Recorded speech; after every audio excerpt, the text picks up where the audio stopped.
You know, my Curse of Darkness Gatling Gun only video was going to be my last Castlevania video for quite a while, and I was going to save this video for much later. But the day after I started replaying Symphony of the Night, we got the new announcement for Nocturne, the release date, and then we got the trailer, so I kind of figured that now I'd have to do a challenge for Symphony of the Night, which is one of my most requested Castlevania videos. And the challenge that I decided on was no equipment. We all know about how the game starts you off with the best equipment in the game, only to have death take it away, which forces you to find more equipment throughout the castle. But let's go a step further and see if we can beat the game without any equipment at all. Now, I'm sure most people are probably expecting me to do this challenge in the Requiem re-release for the PS4, but actually no, we're going to be playing the Sega Saturn version. Like a lot of early PS1 games, Symphony of the Night got ported to the Sega Saturn with some extra content. And like pretty much every Saturn game that was worth a crap, it didn't get a release outside of Japan. This version has mystified Castlevania fans outside Japan for over 20 years because, well, for one thing, it was only available in Japan, meaning you'd need a Japanese Saturn to even legitimately play the thing, and due to the Saturn's strong DRM and complicated hardware, emulation and ROM hacking haven't really been much of a thing until recently.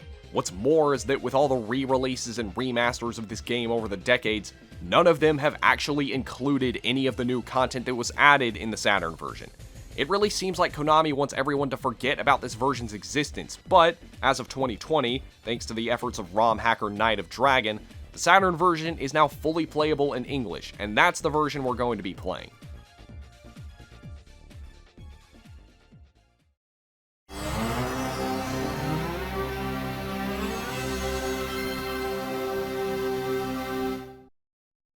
Alright, where was I? Oh yeah, we start the game, start a new save file, and we can begin. We start out with our iconic intro of Richter fighting Dracula in the final moments of Rondo of Blood, now in Japanese.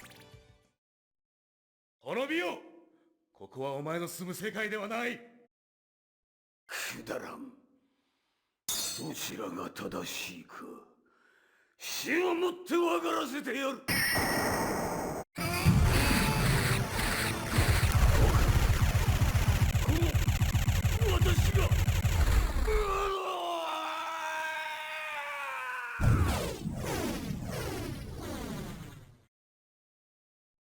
Fast forward a few years, and the castle is back, but Richter is nowhere to be seen, so Alucard awakens from his 300-year-long beauty sleep.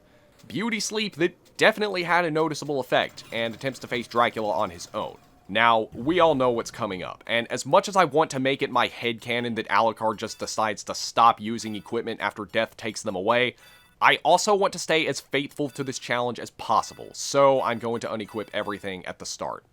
Now, you might think this means I'm going to be helpless against some of these enemies like the Wargs, seeing as how the game expects me to have my best equipment on me, but they're not as tough as they look. Though I do get tossed around by the zombies a bit, and they do bring me down to just 1 HP, but I am able to make it through to meet up with Death, who takes away all my equipment. Oh, you just wait another few hours. I'm going to show you that I don't even need equipment to kick your skeletal butt. But anyway, I start making my way through the castle, into the alchemy lab, and no major issues yet.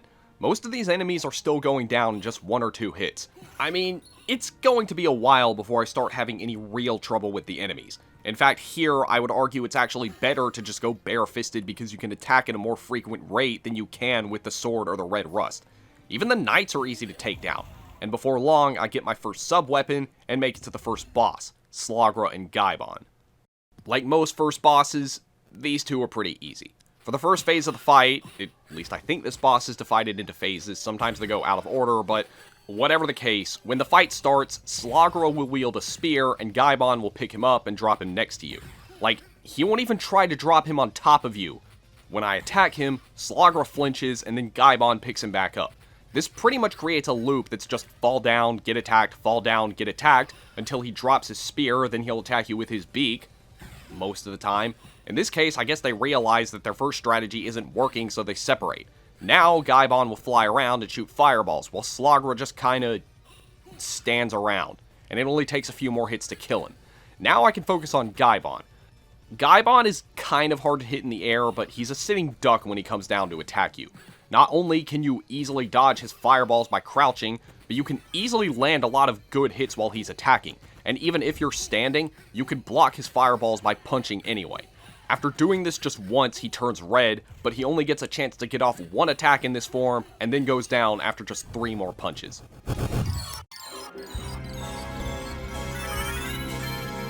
We move on, and there's not much more to see in the next area. It's still filled with enemies that pose no threat at all, and can be taken out before they can so much as land a single hit. And this is pretty much the same case with the next area, the Marble Gallery. And as soon as I arrive here, I'm able to get the Holy Water, which, at this point, is probably the best sub-weapon because the way it works makes it perfect for taking out those larger, tougher enemies, which we will be seeing very soon. I also make sure to take a detour to get the Spirit Orb so that I can actually see how much damage I'm doing, but also so that I can open up a shortcut to the entrance. And speak of the devil, here's our first tough enemy, and here's another one, both of which go down pretty easily thanks to the Holy Water.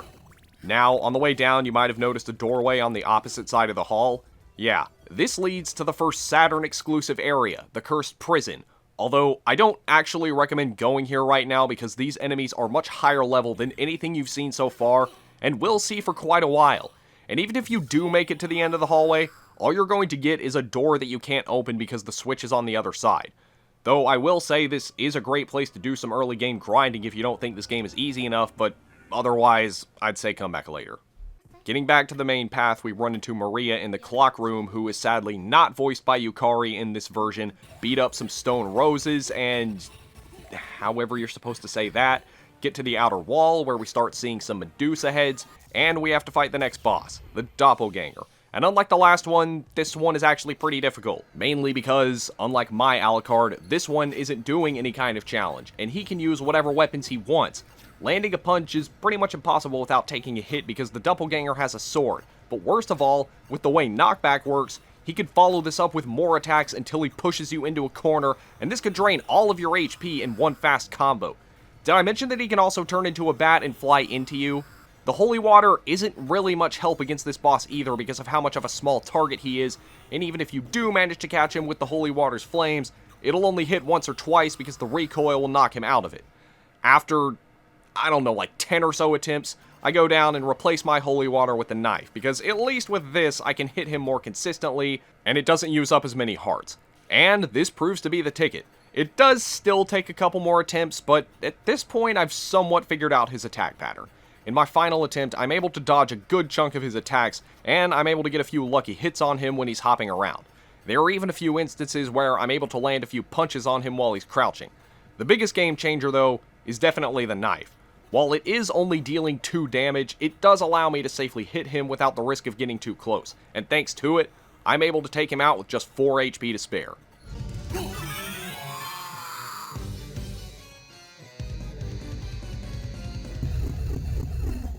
Alright, now time to go to the library, where I meet the librarian and buy the Jewel of Open so that I can open those blue magic sealed doors and move on. I head back to the alchemy lab, open the door to the Royal Chapel, which is a little more difficult because of the abundance of flying enemies. And at the end, we have to fight another boss, the Hippogriff. And yeah, it is pathetically easy. All it does is fly around and swoop down, making it vulnerable to my attacks, which are doing 16 damage. More than I've done to any other boss so far. I'm pretty sure what it's actually doing is trying to lay eggs because there is one instance where I choke and get hit, and then take another hit from some smaller birds that pop out of some eggs, and after that it goes for a fire breath attack, which I do get hit by and take 30 damage, but by this point the fight is already over and I finish it off.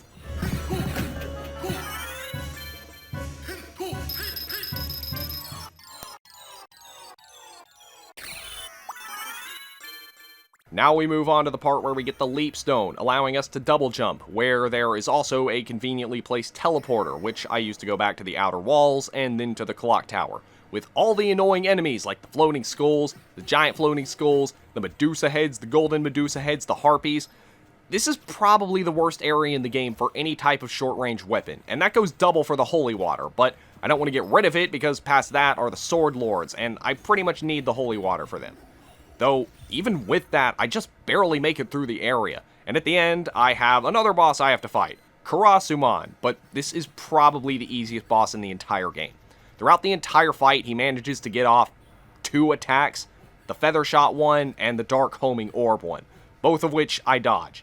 After that, well, congratulations, you beat him. Whenever you attack, he'll fly back and into the air and won't do anything until he hits the ground, where you can just hit him again, causing him to fly back again, and again, and again, and you get the idea. He's stun locked. He can't do anything. You win. Just keep doing this until he's dead.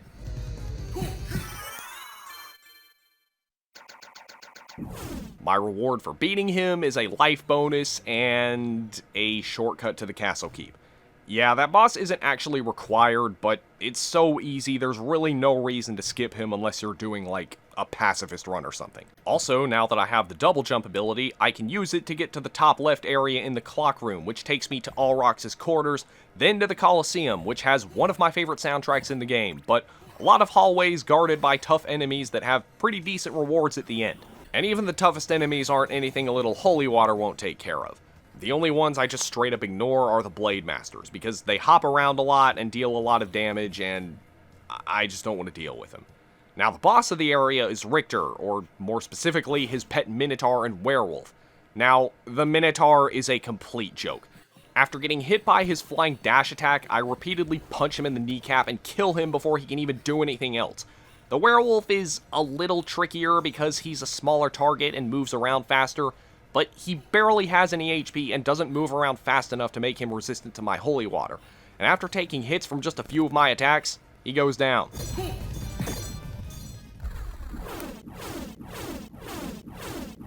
I get the Mist Soul ability, which allows me to pass through barred walls, and get to the boss of the Long Library, which is the second area that I need the double jump to get to. And this boss is the Lesser Demon. This boss is not strong at all. He barely has any attacks, and they're all extremely hard to get hit by. But what he can do is summon other enemies, albeit weak ones that I can kill as soon as they spawn, but he has iframes when summoning them. Not to mention, he's in the air for most of the fight. I'm able to land a few good hits at the start, but after that, I pretty much just have to start jumping to land any hits.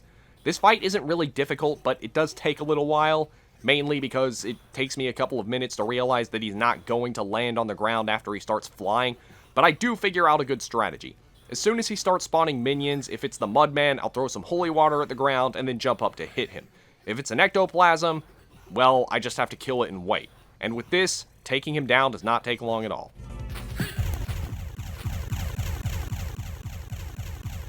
My reward is the Bat Soul, which allows me to transform into a bat, meaning I'm no longer restricted by gravity when exploring the castle. This means I can fly up the middle path in the clock room to get the gravity boots, which let me super jump. And I can get to a hidden area in the upper part of the castle keep that gives me the power of Mist, which lets me stay in Mist form for as long as I want, provided I have enough MP. This form does consume MP faster than the Bat Soul, but you are invincible while in this form, so it's a good way to cheese your way through difficult areas. I also do something that I completely forgot to do earlier, that is push the button that opens the blocked off areas of the Marble Gallery, allowing me to go into this fake save point which takes me to the Nightmare area. Alucard gets a fake vision of his mother before being executed, and what do you know, it's the Succubus. And this is another extremely easy boss. For the first part of the fight, she only goes for her wing spike attack thing where she just shoots giant spikes out of her wings. As long as you're not standing in the way of the fingers of her wings, you won't get hit. The only hard part of the fight is when she starts cloning herself. Yeah, once she gets low on HP, she'll start creating clones of herself and start shooting magic balls at you from across the room. These are pretty hard to dodge, and the only way you can find the real Succubus is by just attacking all of her clones until you hit the right one. She does this twice in the fight, and it brings my HP pretty low, but she has so little HP by this point, the fight is already almost over. And a few punches later, I beat her.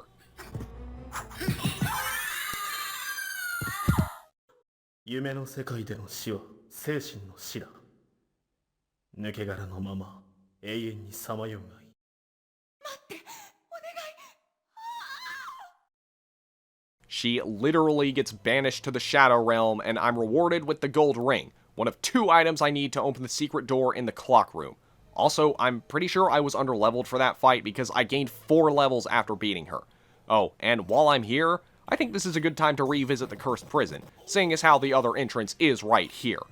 Now, as much as I think the Cursed Prison is a cool area, and I appreciate Igarashi for adding new areas into this version, it's really just more of a shortcut than anything else, but it does contain the Astral Dagger, which is a neat weapon. Alright, time to head into the underground caverns, and there's not a whole lot to say about this area. The enemies are really easy. I mean, it's mostly just frogs and toads, and in order to move on to the next area, you have to activate a switch that spawns a skeleton ape in this one hallway, then lead him to this wooden plank, and have him throw his exploding barrel at it to break it. And then you can move on to the abandoned mine, where I have to fight the boss almost immediately, the Cerberus. And this is one of those bosses with a blatantly exploitable weakness to holy water. Its attacks are decently strong, but they're not hard to avoid, and this whole area is set up perfectly for baptizing it in holy water. I just stand on top of one of the platforms, and when it goes for its diagonal fire breath attack, I spam the holy water, and this fight doesn't even last a whole minute. Now that was a pretty easy boss, but the exact opposite is the case for the next one, which I do need to beat before moving on to the next area. The boss I am referring to is Alrox. Now that I have abilities that remove the restrictions of my vertical movement, I can go into the main area of Alrox's quarters and challenge him. Now, Alrox may not seem so bad at first. I mean, his first form just slowly moves around and tries to attack you with these easily blockable and dodgeable projectiles, which he launches from the ground, giving me plenty of time to punch the daylights out of him. But once you get past that phase, he goes into his true form, a giant green lizard thing. This is where things really get hard because, well, for one thing, the holy water doesn't really work here because from it he only takes 1 damage with each hit, and he doesn't even stand in one place long enough for it to be reliable. Punching him does more damage, 6 on most of his body, but 22 on his head, which is his weak spot, and usually my punches hit twice simultaneously, but because of his erratic movement pattern, it's really difficult to land a hit without getting hit myself. To make matters worse, he starts to get more aggressive and his attacks come out more frequently and faster as his HP gets lower, and for a mid to early game boss, he has quite a lot of HP. This is the first time in a while I actually need to rethink my strategy, so what is there for me to do? Well, obviously punching on its own isn't enough, and the holy water just isn't cutting it, but there is another really powerful sub-weapon that I haven't tried yet, the cross. This sub-weapon is kind of like a super move. I mean, it has the same effect as Richter's super attack when he has the boomerang equipped, but it requires 100 hearts to use, so I can only use it once at the moment. I also decide to start using my sword familiar because, why not? I mean, they don't count as equipment, and I also have spells that I haven't been using either. I mean, I've never really used spells in this game because they require all kinds of weird button combinations that I'm just not good at, but I'm kind of starting to get desperate here. So I attempt Alrox again, and the cross definitely helps, but it doesn't do enough damage for me to cheese the entire battle with it. What I have to do is play as carefully as possible until he starts to get low. His fire breath attack is the one that's giving me the most trouble because of the pattern it hits you with and how long it lasts. But I found out that I can avoid this attack by either turning into mist or by using my Hellfire spell. Yeah, this attack lets Alucard use Dracula's fireball attack, where he'll disappear for about a second and then attack with 3 fireballs, and you're invincible during this whole process. It's a great way to dodge his attacks while dealing damage, but it's also kind of difficult to pull off, and you can't afford to mess up the input. My sword familiar also seems to be helping quite a bit. I mean, it's not doing a lot of damage, but it is hitting a lot, and sometimes blocks Alrox's attacks too. Once I notice his patterns start to get faster, I use the cross, and it hits him dozens of times and deals massive damage, but it doesn't kill him. But 3 more fireballs to the shins do.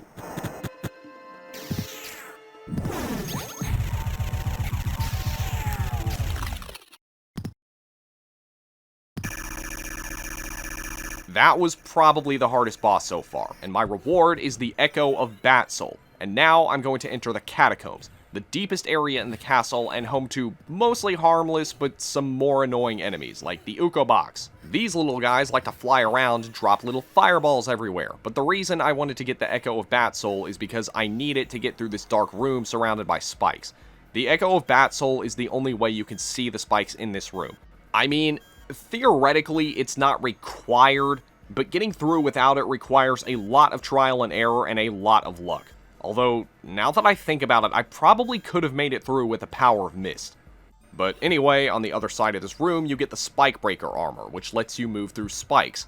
Now, I'm able to access the area where you get the Silver Ring, but before going there, I want to fight another optional boss, and one of my favorites in the game, the Legion, or Granfaloon as he's called in this game. If you fought this thing in pretty much any other Castlevania game, well, you should know what to expect. The Legion is a giant mass of dead bodies. It's not that hard to beat, but the atmosphere and design of the boss more than make up for this. It doesn't have much in the way of attacks, but the bodies will fall off of it and attack you from the ground, and when they come at me, I can easily take them out by punching them. Attacking the main body is a bit tricky though, because of how short a range I have. It's difficult for me to find a good position to attack it at. My familiar, however, is actually working wonders in this fight, because while I'm busy defending myself against the bodies, this thing is cutting up the main body, and it's dealing decent damage with a lot of hits. It's not long before chunks of the outer body start to fall off, and once the core is exposed, it'll start to attack me with its tentacle lasers. I get hit by the first one for 53 damage, and I think that's a sign that I should use my cross, which is what I do, and it finishes off the boss.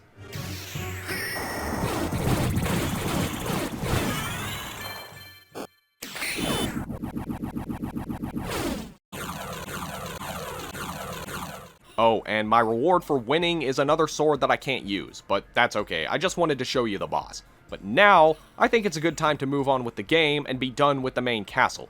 But before I do that, I want to take some time to visit the other Saturn exclusive area in this castle, the Underground Garden, home to this awesome electronic jazz rendition of Vampire Killer.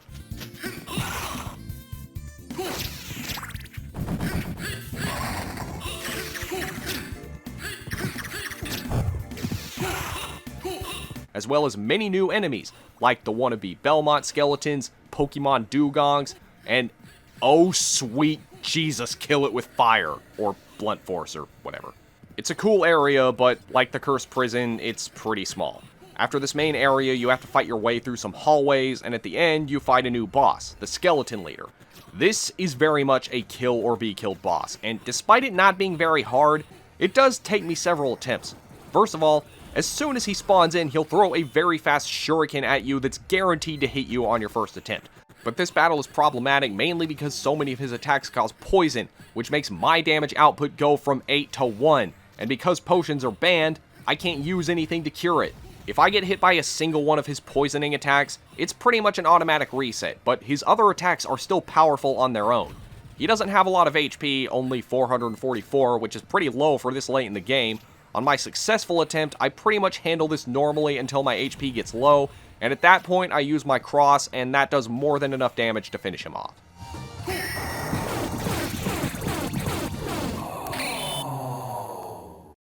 And my reward for beating him is, besides the life bonus, absolutely nothing.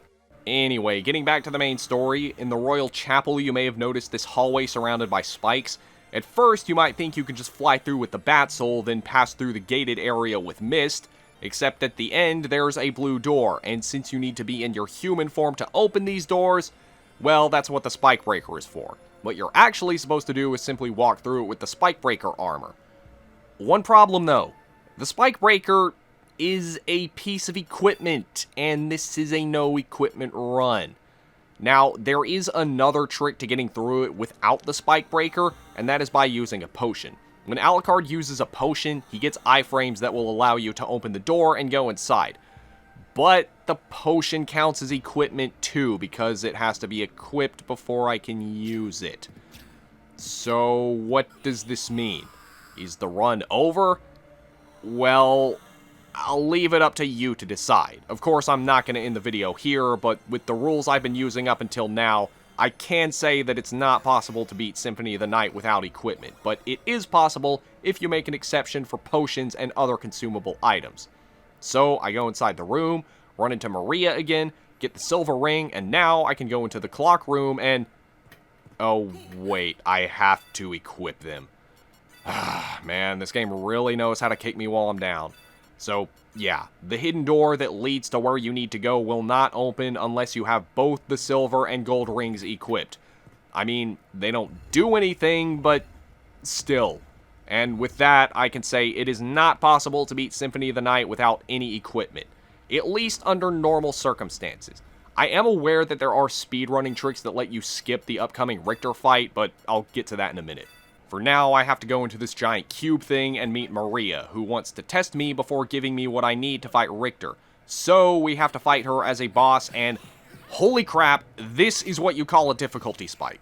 If you've played the PSP version, you might think that this fight would be pretty much identical, but no.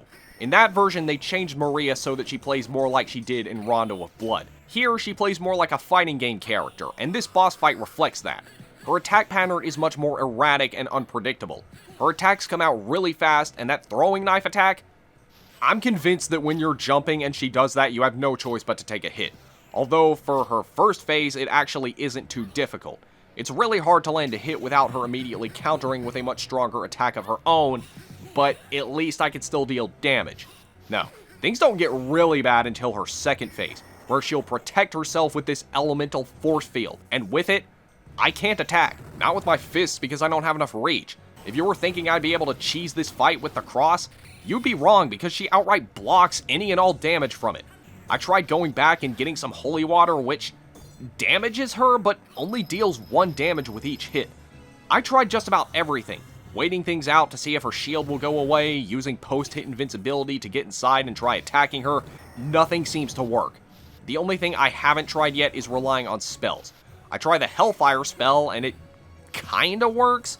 I'm not sure what it is. At first, I tried using it to teleport inside of her shield and attack, and the first time it worked, but I couldn't consistently replicate it after that. However, there is another attack I can do with this. If I hold up while using this spell, Hellfire will become Dark Inferno.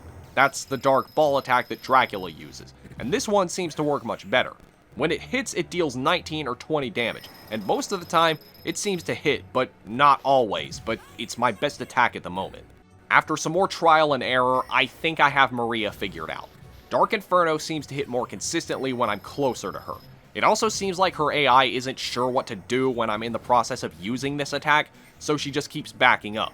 Sometimes I'm able to get really close and have this attack hit multiple times for each ball, but most of the time it just hits 1 or 2 times. Another thing I have to keep an eye on is how much MP I have. This attack doesn't use up a lot of MP, but using it over and over again does cause my meter to get low before too long. And if I get to a point where I run out, well, that's basically another reset. This is probably the hardest boss in the game, and I gotta give Igarashi credit. This one definitely made me have to strategize and think about what I was doing. There aren't any cheap exploits or tricks you can rely on. The only way to do it is to just do it.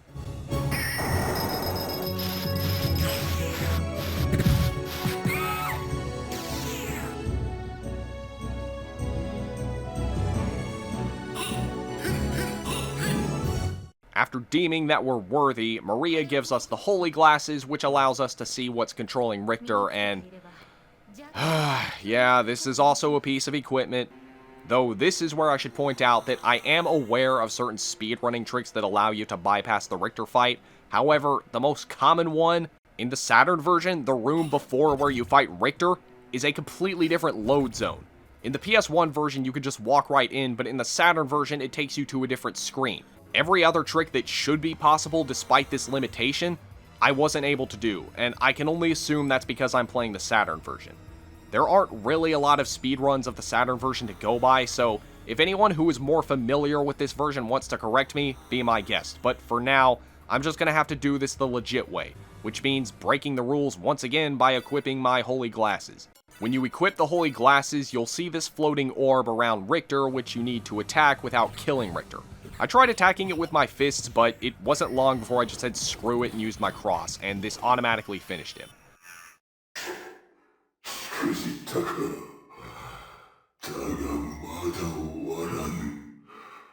It reveals the Dark Priest Shaft, who was the one controlling Richter, and it summons the next section of the game, and we get the best item in the game, the Godspeed Shoes, which let me run faster, and it's exclusive to the Saturn version.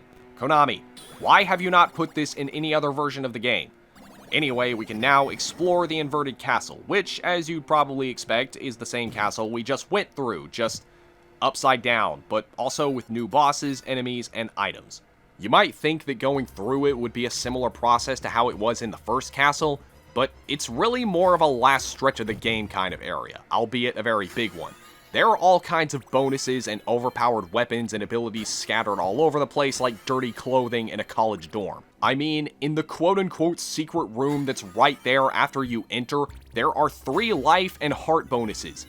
Now, the first boss that I encounter happens to be Medusa, which is found in the Anti-Chapel, and is one of the mandatory bosses.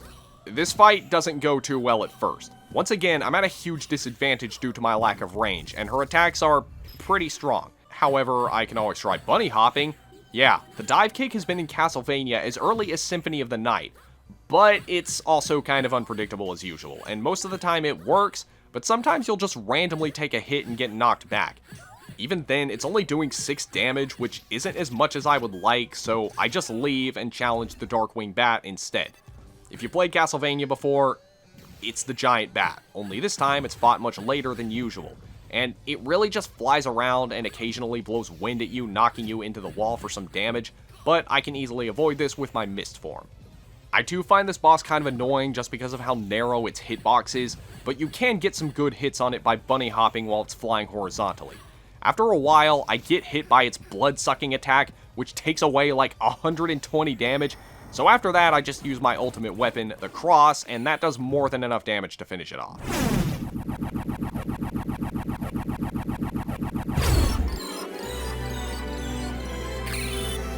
And this gives me the Ring of Vlad, the first of 5 parts of Dracula I need to collect before I can face him, and this one gives me plus 10 intelligence.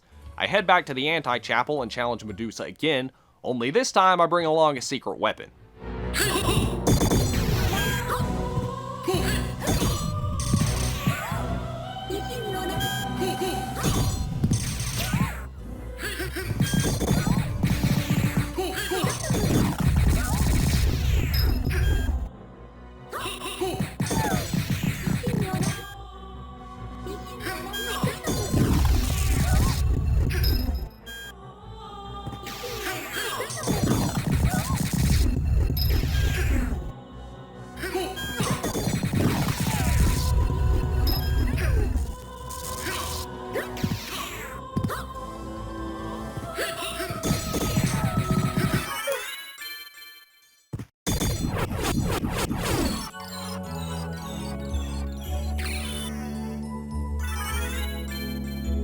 And that gives me the Heart of Vlad, which makes me immune to the Curse ailment. Man, we just got here and we've already beaten 2 of the 5 mandatory bosses of this part. But don't worry, I will be doing as many optional bosses as I can. I explore some more and, well, when I get to the inverted Alrox's quarters, I start seeing Karasumans. We've reached the point where we're now encountering bosses as normal enemies, but they're still pretty easy to beat though. The boss of this area is Akhmadon II, which is this game's version of the giant mummy. I almost decided not to even include this boss in the video just because of how easily he gets incinerated by my holy water. Just watch.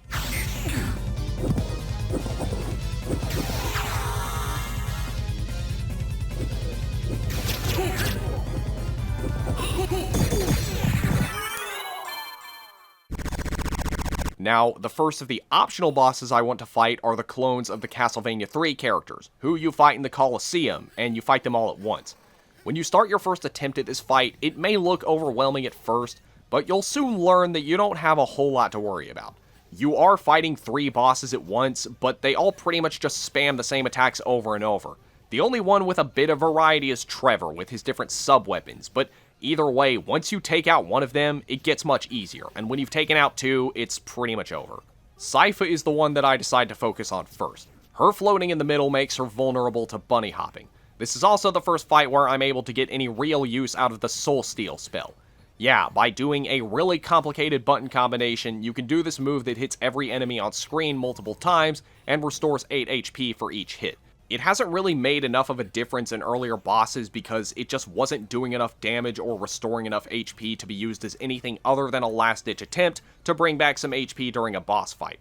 But with 3 enemies on screen, it works great, and before too long, Sypha gets taken out. After that, I try to focus on Trevor, but Grant actually gets taken out by my familiar, and then it's only a couple more hits before I take out Trevor.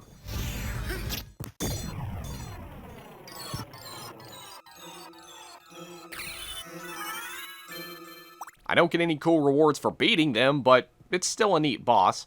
I then make my way to the Necromancy Lab where we fight another one of my favorite bosses, Beelzebub. Although, despite being one of my favorites, he's also one of the most frustrating. Now, he may not seem so bad on paper. He's a big target, he doesn't move, and he doesn't even have any attacks of his own. He instead summons fly minions that fly after you, and, fun fact, These flies are based off of Beelzebub's design from the Dictionnaire Infernal, which is the same design that inspired Beelzebub from Megami Tensei.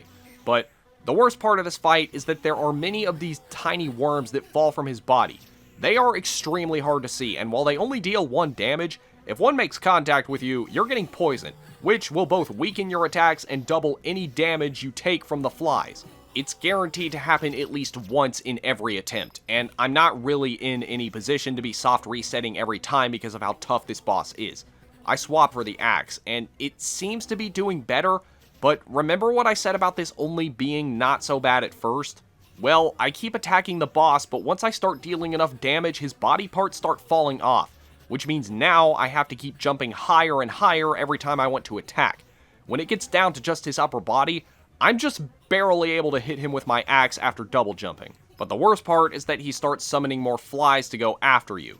They're not too hard to dodge, but if I'm poisoned, which I am throughout the majority of this fight, I take over 100 damage from them. At the very least, I can heal with Soul Steel, but it doesn't work as well as you might think, because the flies go down after just 1 hit. There's really no easy way to go about this fight. You just have to be careful, be fast, and be lucky. And in a good attempt with all of these things, you will be able to beat the boss.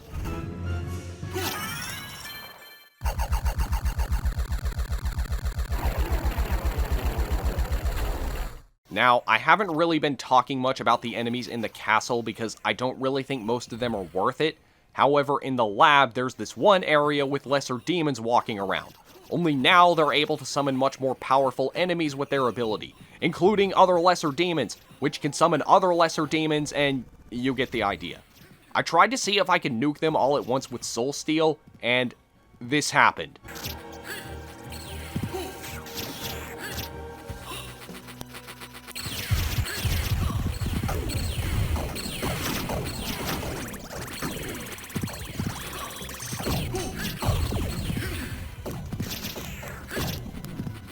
At the reverse entrance, I also have my first encounter with what is probably the worst enemy in the entire game, the blue Venus weeds.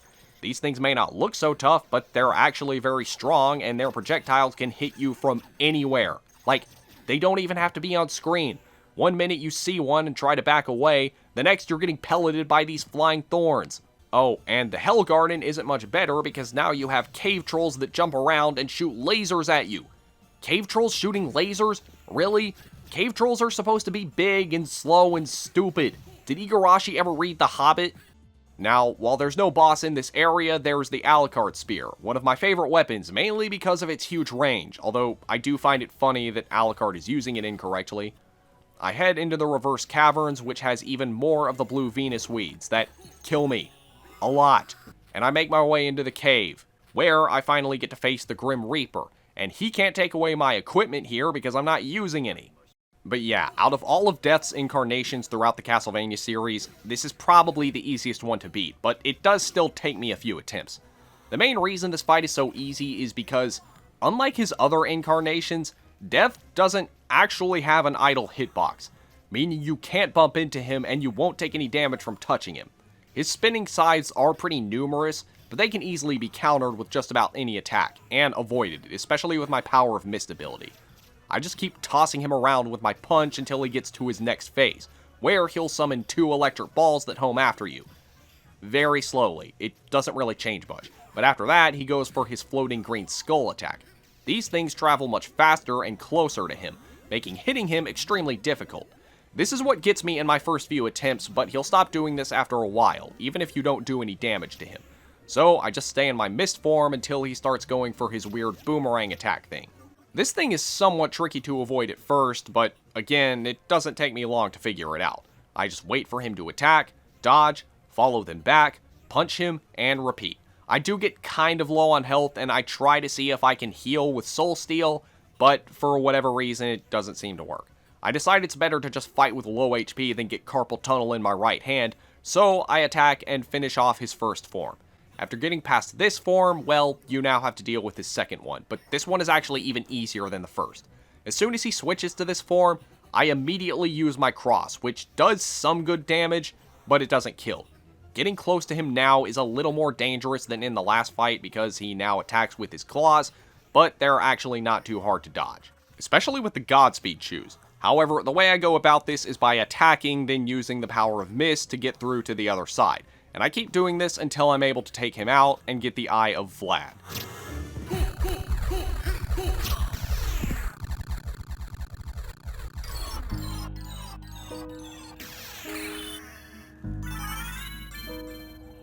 We pass into the floating catacombs where we have to fight Galamoth, the toughest and arguably hardest boss in the inverted castle. This thing has 12,000 HP. That's even more than Dracula, and I'm also doing just 1 damage to him. That is, to his legs. Galamoth actually has a weak spot on his head where I'm dealing 39 damage to him with each hit. You might be wondering how I'm going to be able to consistently hit him there, but there is an easy solution. Bunny hopping. Yeah, it's actually a lot more effective here than it has been against any other boss. The issue is finding the right time to hit him. Well, I found that when Galamoth goes for his zapping attack, where he reaches over with his little wand and shoots electricity at the ground, if you super jump right as he starts this attack, you'll be able to reach his head. And while this attack is going on, he can't do anything. And because of how long this attack lasts, I'm able to get around 15 hits each time. So that's almost 600 damage with each successful chain of attacks.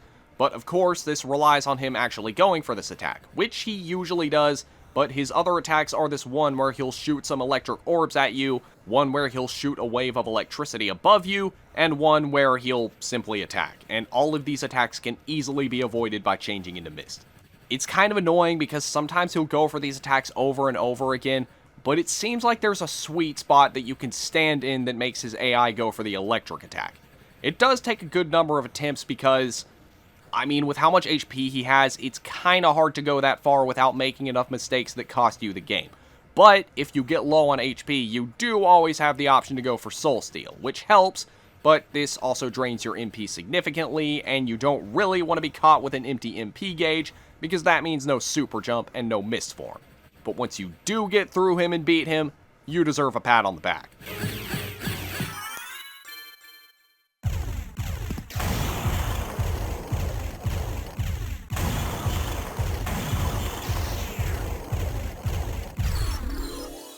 The main reason I wanted to do this boss is because the reward at the end is the Gas Cloud Soul, which makes the Mist form now deal damage.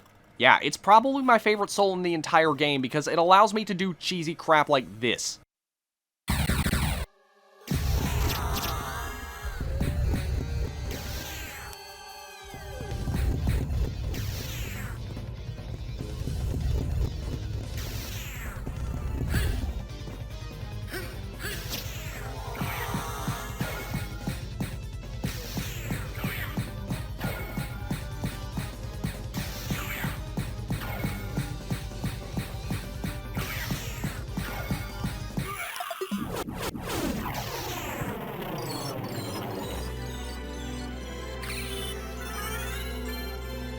And yes, that creature was the last mandatory boss of the inverted castle. Now that I have the Tooth of Vlad, not only do I get a plus 10 strength boost, but I have all the necessary relics to fight Dracula. Just like before, you go into the clock room, the path will open, and then in that little cube arena thing, we have to fight Shaft. This one is pretty simple. Shaft just flies around and then goes for attacks that are sporadic at first, but predictable once you've learned his attack pattern. They don't do a lot of damage anyway. You really just have to wait for him to stop at a good spot close to the ground so that you can land some punches. If you do get low on HP, Soul Steal actually works amazingly for this battle because each of those little green orbs counts as an enemy. You can't do any damage to them, but the game still registers them as enemies, and you can still get HP from them. Either way, Shaft doesn't have a lot of HP, so just keep doing your thing until you get to Dracula.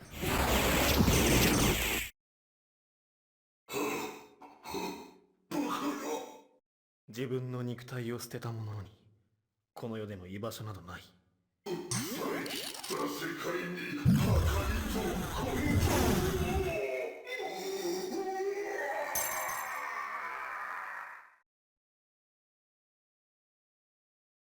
父上、まだそんな世まいごとを言うか。まあよい。今度こそ下賤な血を消し去り、我が眷属に加えてやろうぞ。母の名にかけて、ドラキュラ、再びあなたを倒す。This is without doubt one of the easiest fights against Dracula in the entire series, at least as far as Castlevania final boss standards go. I mean, for one thing, you only have to fight one form. The first is basically what Shaft was, but it's still kind of difficult at first. You'll be in between Dracula's two giant claws, and his primary means of attack is by slashing you with them. There's pretty much no animation before it starts, it just comes out instantly. It'll probably get you the first few times, but once you get a feel for the pattern, you'll be able to avoid it pretty easily. Well, at least as easily as I can. The way Dracula flashes when I punch him is kinda distracting. It takes me a few attempts to get the pattern down, but once I do, I'm easily able to dodge them with grace. And other than this, Dracula doesn't really have much in the way of attacks. He'll summon one of his minions between his hands and crush them, which I easily dodge with the mist form. Then he'll go off screen and attack with some kind of exploding magic orb, which I can also easily dodge. Then he'll attack with his 3 heads and use them to shoot triangles, which I'm not exactly sure how I'm supposed to dodge them, but I just do it the easy way and use my mist form. Once he's done with that, I change back and start punching him again, and just repeat the whole process, while soul stealing whenever my HP gets low, and yeah, other than that, there really isn't much to say. Dracula doesn't have any secret moves or anything when his HP gets low. He never changes patterns, it's just one big endurance test to see if you can outlast him. And I don't really have to change strategies either. I do have enough hearts for 2 cross attacks, so when I start to get kinda low on HP, I use my first, and after that I don't even need to use my second one because my sword familiar lands the final blow. And then we're done. あるべきところに帰れ。これ以上母を苦しめるな。リサ、私は間違っていたのか。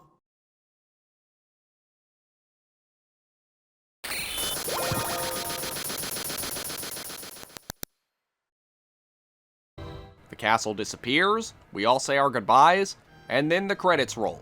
So, is it possible to beat Symphony of the Night without equipment?